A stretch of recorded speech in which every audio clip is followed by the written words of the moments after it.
Alrighty, I think we're gonna wait just 1 minute and then we're gonna start. But hello to everyone on Facebook and on Zoom.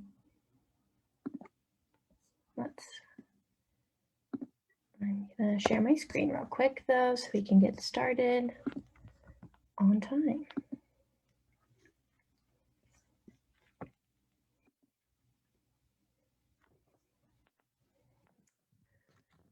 Alrighty, it's noon, so we're gonna go ahead and get started. Hi everyone, my name is Julia. I work at Peace at Home as the Community Education Vista. So here I'm giving one of our presentations that we have made for our community involvement and engagement on our legal services. So this is just a overview presentation in a series that we have. So if you're interested in learning anything else about Peace at Home, feel free to email me or reach out to us through any of our contact info to get that set up. But we're gonna get started. Cool. So today, first it's important to say I am not an attorney and I cannot give legal advice. So this is not legal advice. Cool. So just an overview of Peace at Home. If you're just tuning in or starting to learn about Peace at Home Family Shelter, we provide shelter services and support for men, women, and children fleeing domestic violence or intimate partner violence in Northwest Arkansas. Each year, we work with hundreds of survivors in our community who are removing themselves from violence, working to rebuild their lives and kind of rebuild their autonomy again. Of all of our services, we have a crisis hotline, an e-chat line, emergency shelter, our legal services, which we'll talk about today, counseling, support groups, and housing assistance. COVID has impacted our work, so some of these programs are starting to get revamped again due to social distancing and all of that. So if you want to learn anything more about any of our services, make sure to check out our website, or our e-chat is a great way and resource to learn more about Peace at Home. Cool, so our legal mission.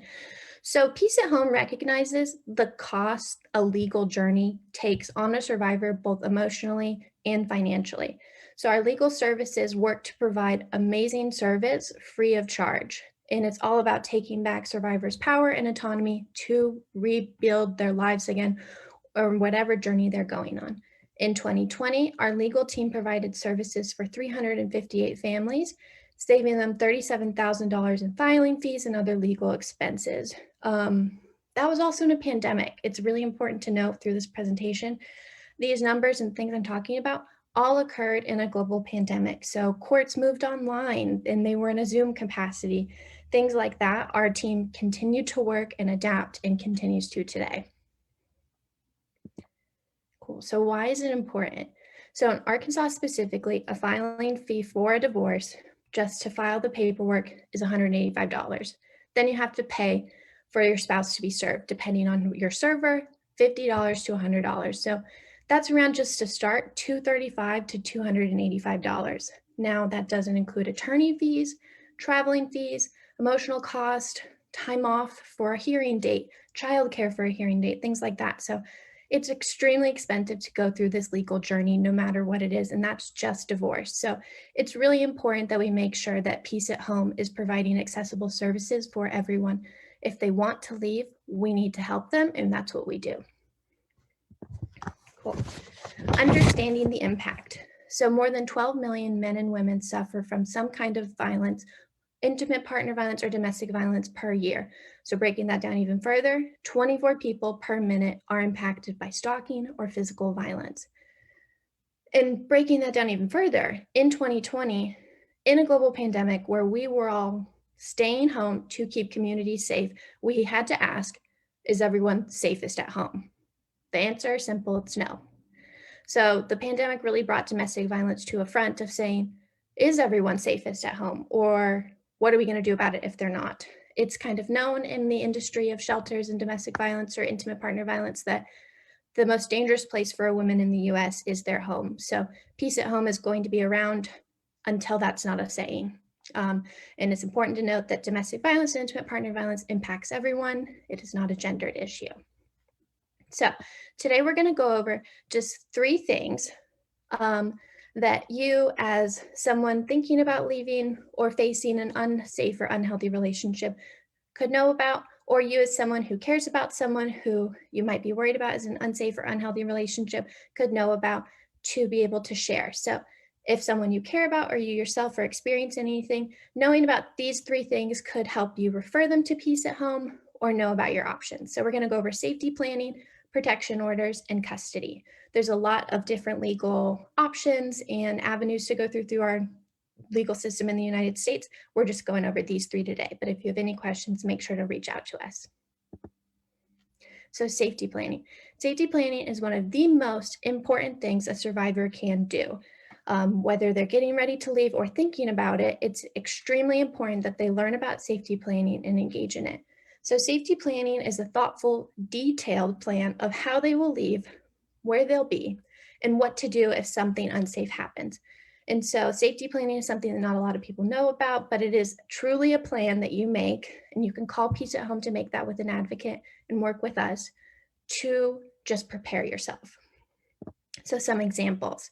One talks about outside of the home, important numbers, things you're taking or not, things like that. So you can call Peace at Home anytime on our 24 number or chat us to talk about what a safety plan is, get more resources on them, learn how to do it, and have someone walk you through it. So safety planning is extremely important. We know that the most unsafe time for a survivor is the year following leaving an unsafe situation. So it's more dangerous leaving than it is being at home. We're actually having a movie debrief tomorrow at 6 p.m. if you'd like to tune in, that follows a survivor after she's left and what happens to her. So a plug for that. But it's also important to note if you're leaving with kids or with animals or anything like that, we will safety plan for children as well, making sure we've got school numbers, make sure they know what a safety plan is, everything like that. So feel free to call our advocates, even if you just want to learn more about it. Safety planning is one of the most important steps that a survivor can take. Great. Now, orders of protection. So an order of protection is something that you would file and petition. So it'll keep an abuser away from your home, job, church, school, your kids' daycare, their school, anything like that, any addresses that you would file on your petition. And our orders of protection are really important because it can do a number of things for survivors. So if you are living together, if you have a home or an apartment or whatever, it will remove them from that residence. So that's really important. So we have that option. It can designate temporary custody as well as temporary support, and it can stop contact. It can stop harassment and certain instances like that. And that means that the harm and harassing should be stopping then. And it also helps people get their personal possessions. Something people worry about when fleeing violence is possessions, or how am I going to get this or that, or family heirlooms, things like that. Orders of protection are really important because it helps eliminate some of those questions or barriers from people leaving. So a little bit about our eligibility. So our eligibility is you must be in immediate or physical violence or threat from physical violence. And these can last from 3 months to 10 years, depending on what is stated in the affidavit and the petition. And orders of protection can be filed against a romantic partner, family member, or roommate. And later in this series of our legal campaign, Chad will be talking more about orders of protection. So any questions you have, Chad is our expert and will be perfect to ask those too. Great. Then we have custody. So custody refers to who actually has the physical custody or who the kid lives with, and or the decision-making authority. So that's health, safety, education, stuff like that. And so it's important to note, and Ashley talked a little bit about our custody order. She's one of our staff attorneys. And so you can watch that recorded live on here, but our custody orders can be modified. So if any changes or circumstances arise, they can be changed that way, as well as custody laws vary from state to state. So custody laws in Arkansas are going to be different from custody laws in Oklahoma. So just make sure that if you're contacting shelter or Peace at Home, just to make sure that you know that and are aware of those different changes that can occur. Great. So there's two different types of custody I'm going to cover today. There's joint custody. So the child will spend the same amount of time with each parent. Normally this decision-making is shared between. Or there's primary custody, which the child spends a majority of time with one parent, and has a scheduled visitation set with the other.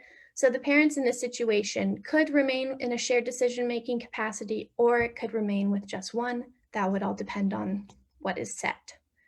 So when determining custody, the court will look at the best interests of the child. So here are a few different factors: stability and living conditions, love, care, and affection, moral character, any problems with abuse of drugs or alcohol. If a parent has committed domestic violence or is a registered sex offender, that would be considered. Child's preference. So this actually is considered of who the child would prefer to, as long as they're of a sufficient age to make such a preference. And then any past estrangement or withholding a child from the other parent is considered. Great. And so any questions? I think Jane would let me know if there's in the things, but this is just a brief overview of those three, because it's really important as advocates and community partners that we're able to engage with these topics, or at least know what safety planning is if you ever hear someone talk about maybe thinking they're not in a safe place. I also want to remind you all that tomorrow we have a movie debrief. So if you want to make sure to watch the movie Private Violence, all the information is on our Facebook, Instagram, and website. You can check that out. And we still have a whole week left of our legal campaign. As I talked about, 358 families were served last year in a pandemic. $37,000 were saved for those families to get the justice and support that they needed. So our legal team is so integral to our mission at Peace at Home and important to all the work we do. So that's why it's so important that we are able to talk with you guys on Facebook and Zoom to reach out about this and how important it all is. Cool. All righty, I'm going to stop sharing my screen. But again, if you guys have any questions, please feel free. Our chat line is on today from 2 to 5. And we have our website or our Instagram and Facebook. Please feel free to reach out. Cool.